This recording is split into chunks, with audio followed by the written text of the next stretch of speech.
ರಾಜ್ಯ ರಾಜಕಾರಣದಲ್ಲಿ ಈಗ ಒಂದೇ ಚರ್ಚೆ. ಎಲ್ಲಿ ಕೇಳಿದ್ರು ಅದೊಂದೇ ಮಾತು.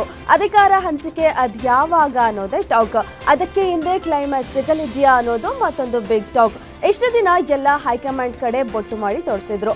ಅದರಲ್ಲೂ ಮಲ್ಲಿಕಾರ್ಜುನ ಖರ್ಗೆ ಕೂಡ ರಾಹುಲ್ ಗಾಂಧಿ ಹೆಗಲಿಗೆ ಈ ಕಿತ್ತಾಟದ ವಿಚಾರ ಹಾಕಿದ್ರು. ಈಗ ಅದೇ ವಿಚಾರವಾಗಿ ಇಂದು ಡೆಲ್ಲಿಯಲ್ಲಿ ಹೈ ವೋಲ್ಟೇಜ್ ಮೀಟಿಂಗ್ ನಡೆಯಲಿದೆ.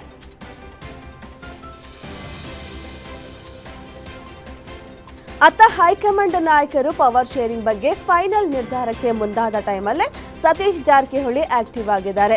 ಡಿಕೆಶಿ ಜೊತೆ ಮೀಟಿಂಗ್ ಬಳಿಕ ಸಭೆ ನಡೆಸಿದ್ದು ತೀವ್ರ ಕುತೂಹಲ ಮೂಡಿಸಿದೆ. ಸಿಎಂ ಬೆಂಬಲಿತ ಹಾಗೂ ತಮ್ಮ ಬಣದಲ್ಲಿರುವ ಶಾಸಕರ ಜೊತೆ ಸತೀಶ್ ಜಾರಕಿಹೊಳಿ ಖಾಸಗಿ ಹೋಟೆಲ್ನಲ್ಲಿ ಲಂಚ್ ಮೀಟಿಂಗ್ ನಡೆಸಿ ಚರ್ಚೆ ನಡೆಸಿದ್ದಾರೆ. ಇದೇ ವೇಳೆ ರಾಹುಲ್ ಗಾಂಧಿ ಭೇಟಿಯಾಗಿ ಬಂದಿರುವ ಸಚಿವ ಪ್ರಿಯಾಂಕ್ ಖರ್ಗೆ ಪಟ್ಟದ ಆಟದ ಫೈಟ್ಗೆ ಹೈಕಮಾಂಡ್ ಇನ್ನೆರಡು ದಿನಗಳಲ್ಲಿ ಅಂತಿಮ ತೀರ್ಮಾನ ಮಾಡಲಿದೆ ಎಂದಿದ್ದಾರೆ.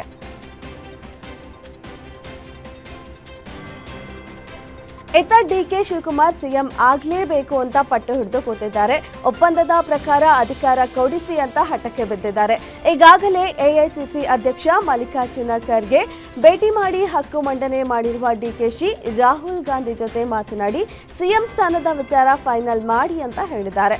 ಇದರ ನಡುವೆ ಕೆಪಿಸಿಸಿ ಕಾರ್ಯಕ್ರಮದಲ್ಲಿ ಡಿಕೆಶಿಯು ಮಾರ್ಮಿಕವಾಗಿ ಮಾತನಾಡಿದ್ದಾರೆ. ಕುರ್ಚಿ ಸಿಕ್ಕಾಗ್ಲೇ ಕುತ್ಕೋಬೇಕು, ಇವರಿಗೆ ಕುರ್ಚಿ ಬೆಲೆ ಗೊತ್ತಿಲ್ಲ ಅಂತ ಹೇಳಿದ್ರು.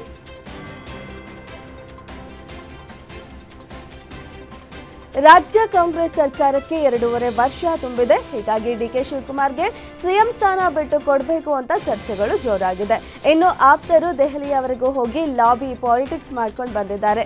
ರಾಮನಗರ ಶಾಸಕ ಇಕ್ಬಾಲ್ ಹುಸೇನ್, ಮಾಗಡಿ ಶಾಸಕ ಬಾಲಕೃಷ್ಣ ಡಿಕೆಶಿ ಪರ ಬ್ಯಾಟಿಂಗ್ ಮಾಡಿದ್ದಾರೆ.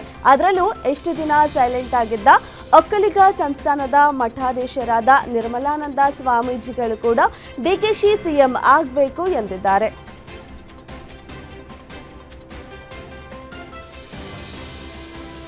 ಡಿಕೆ ಶಿವಕುಮಾರ್ ಸಿಎಂ ಆಗಲಿ ಎಂದು ಆದಿಚುಂಚನಗಿರಿ ಶ್ರೀಗಳು ಬ್ಯಾಟ್ ಬೀಸಿದ್ದಾರೆ. ಡಿಕೆಶಿ ಸಿಎಂ ಆಗಬೇಕು ಅನ್ನೋ ಆಸೆ ನಮಗೂ ಇದೆ. ಆರಂಭದಲ್ಲಿ ನಮ್ಮವರೊಬ್ಬರು ಸಿಎಂ ಆಗ್ತಾರೆ ಅಂತ ಅಂದುಕೊಂಡಿದ್ವಿ. ಈಗ 2.5 ವರ್ಷ ಆದ ಮೇಲೆ ನಮ್ಮ ಸಮುದಾಯವರೇ ಆಗಲಿ. ಪಕ್ಷದ ಏಳಿಗೆಗಾಗಿ ಡಿಕೆಶಿ ಶಿಸ್ತಿನ ಸಿಪಾಯಿ ಅಂತೆ ದುಡಿದಿದ್ದಾರೆ. ಡಿಕೆಶಿ ಸಿಎಂ ಆಗಬೇಕು ಅಂತ ಲಕ್ಷಾಂತರ ಭಕ್ತರು ನಮ್ಮ ಜೊತೆ ಹಂಚಿಕೊಂಡಿದ್ದಾರೆ ಎಂದರು.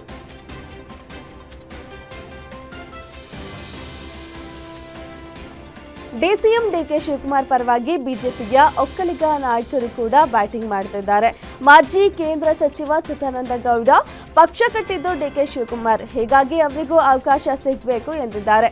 ಮತ್ತೊಂದೆಡೆ ಇಂದು ಒಕ್ಕಲಿಗ ಸಂಘದಿಂದ ಸುದ್ದಿಗೋಷ್ಠಿ ನಡೆಸಲಾಗುತ್ತಿದ್ದು ಡಿಕೆಶಿಗೆ ಸಿಎಂ ಸ್ಥಾನ ಕೊಡಲೇಬೇಕು ಅಂತ ಒತ್ತಾಯಕ್ಕೆ ಮುಂದಾಗಿದ್ದಾರೆ.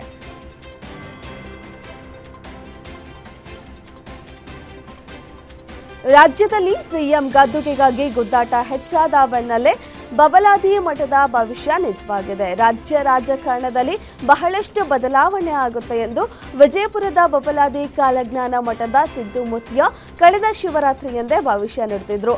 ಆಳುವ ದೊರೆಗಳಿಗೆ ಮಹಾ ಅನಿಷ್ಟ ಕಾಡಲಿದೆ, ಪಕ್ಷದಲ್ಲಿ ಕಿತ್ತಾಟ ಹೆಚ್ಚಾದೀತು ಎಂದು ಭವಿಷ್ಯ ನುಡಿದಿದ್ರು. ಮಠದಲ್ಲಿ ಏನೇ ಭವಿಷ್ಯ ನುಡಿದ್ರು 1 ವರ್ಷದಲ್ಲಿ ಸತ್ಯವಾಗುತ್ತೆ ಎಂಬುದು ನಂಬಿಕೆಯಾಗಿದೆ.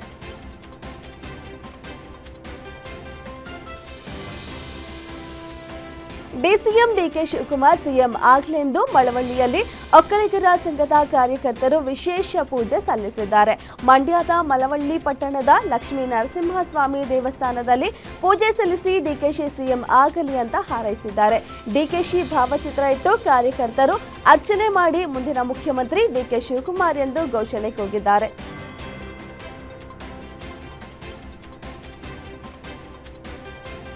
ಡಿಸಿಎಂ ಡಿಕೆ ಶಿವಕುಮಾರ್ ಸಿಎಂ ಆಗಲಿ ಎಂದು ಡಿಕೆಶಿ ಅಭಿಮಾನಿಗಳು ಹರಕೆ ಸಲ್ಲಿಸಿದ್ದಾರೆ.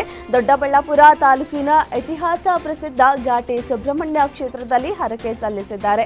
ರಾಜಗೋಪುರದ ಮುಂದೆ 1001 ತೆಂಗಿನಕಾಯಿ ಹೊಡೆದು ಡಿಕೆ ಮುಂದಿನ ಸಿಎಂ ಅಂತ ಘೋಷಣೆ ಕೂಗಿದ್ದಾರೆ. ಡಿಕೆಶಿ ಸಿಎಂ ಆದರೆ ಸುಬ್ರಹ್ಮಣ್ಯ ಸ್ವಾಮಿಗೆ ಮತ್ತೆ ವಿಶೇಷ ಪೂಜೆ ಸಲ್ಲಿಸೋದಾಗಿ ಆಪ್ತರಾದ ಕೆಜೆ ಜಾರ್ಜ್, ಜಮೀರ್ ಅಹಮದ್ ಖಾನ್, ಸತೀಶ್ ಜಾರಕಿಹೊಳಿ ಜೊತೆಗೆ ಡಿಕೆ ಶಿವಕುಮಾರ್ 1-to-1 ಮಾತುಕತೆ ಮಾತುಕತೆ ನಡೆಸಿರುವುದು ರಾಜ್ಯ ರಾಜಕೀಯದಲ್ಲಿ ಭಾರೀ ಸಂಚಲನಕ್ಕೆ ಕಾರಣವಾಗಿದೆ. ಈ ಬಗ್ಗೆ ಸತೀಶ್ ಜಾರಕಿಹೊಳಿ ಪ್ರತಿಕ್ರಿಯೆ ನೀಡಿದ್ದು, ಡಿಕೆ ಶಿವಕುಮಾರ್ ಎಲ್ಲರನ್ನ ಭೇಟಿಯಾಗ್ತಿದ್ದಾರೆ, ನಾನೇ ಕೊನೆಯವನಿರಬೇಕು, ಹೈಕಮಾಂಡ್ ಭೇಟಿಗೆ ಸಮಯ ಕೊಟ್ಟರೆ ತಮ್ಮ ಅಭಿಪ್ರಾಯ ಹೇಳೋದಾಗಿ ಹೇಳಿದ್ದಾರೆ.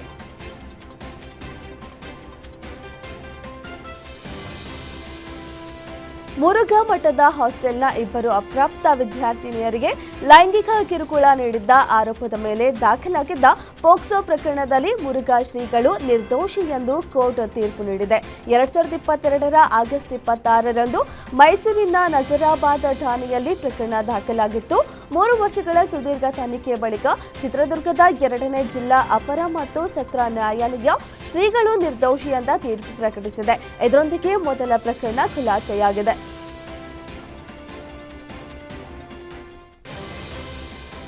ಬಾಗಲಕೋಟೆಯ ಹೊಸೂರು ಗ್ರಾಮದಲ್ಲಿ ಟಿಪ್ಪು ಜಯಂತಿಯ ರಿಬ್ಬನ್ಗಾಗಿ 2 ಗುಂಪುಗಳ ನಡುವೆ ಮಾರಾಮಾರಿ ನಡೆದಿದೆ. ಮನೆಗೂ ನುಗ್ಗಿ ಹಲ್ಲೆ ಮಾಡಿದ್ದಲ್ಲದೆ ಆಸ್ಪತ್ರೆಗೂ ಹೋಗಿ ಹಲ್ಲೆ ನಡೆಸಿದ್ದಾರೆ. ಮನೆಗೆ ನುಗ್ಗಿ ಒಂದೇ ಕುಟುಂಬದ 3 ಮೇಲೆ ಹಲ್ಲೆ ಮಾಡಿದ್ದಾರೆ. ಮುಬಾರಕ್ ಜಮಖಂಡಿ, ರಾಜಸಾಬ್ ಜಮಖಂಡಿ, ರಿಯಾಜ್ ಜಮಖಂಡಿ ಮೇಲೆ ಹಲ್ಲೆ ಮಾಡಲಾಗಿದೆ.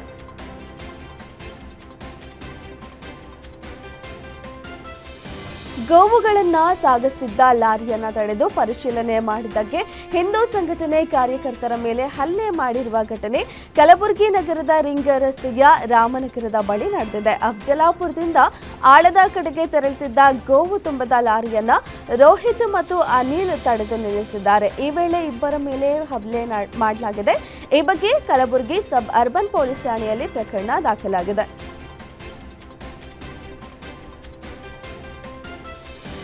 ಯಾದಗಿರಿ ನಗರದ ವಾಲ್ಮೀಕಿ ವೃತ್ತದಲ್ಲಿ ಲಾರಿ ಚಾಲಕನ ನಿರ್ಲಕ್ಷ್ಯದಿಂದ ಭೀಕರ ರಸ್ತೆ ಅಪಘಾತ ಸಂಭವಿಸಿದೆ. ಬೈಕ್ ಸವಾರನ ಮೇಲೆಯೇ ಲಾರಿ ಹಾಯ್ದು ಹೋಗಿದ್ದು, ಬೈಕ್ ಸವಾರ ಸ್ಥಳದಲ್ಲೇ ದಾರುಣವಾಗಿ ಮೃತಪಟ್ಟಿದ್ದಾನೆ. ಈಶಪ್ಪ ಮೃತ ದುರ್ದೈವಿ ಎಂದು ಗುರುತಿಸಲಾಗಿದೆ. ಘಟನೆಯ ದೃಶ್ಯ ಸಿಸಿಟಿವಿ ಕ್ಯಾಮೆರಾದಲ್ಲಿ ಸೆರೆಯಾಗಿದ್ದು, ಪರಾರಿಯಾದ ಲಾರಿ ಚಾಲಕನ ಬಂಧನಕ್ಕಾಗಿ ಪೊಲೀಸರು ಬಲೆ ಬೀಸಿದ್ದಾರೆ.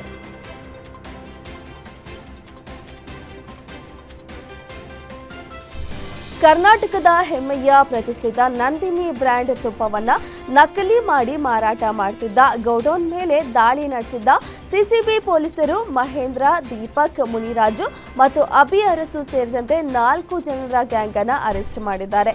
ಅಸಲಿ ತುಪ್ಪವನ್ನು ಖರೀದಿ ಮಾಡಿಕೊಂಡು ತಮಿಳುನಾಡಿನ ಧರ್ಮಪುರಿಗೆ ಸಾಗಾಟ ಮಾಡಿ ಅಲ್ಲಿ ಗೌಡೌನ್ನಲ್ಲಿ ನಕಲಿ ತುಪ್ಪ ಮಿಶ್ರಣ ಮಾಡ್ತಿದ್ರು.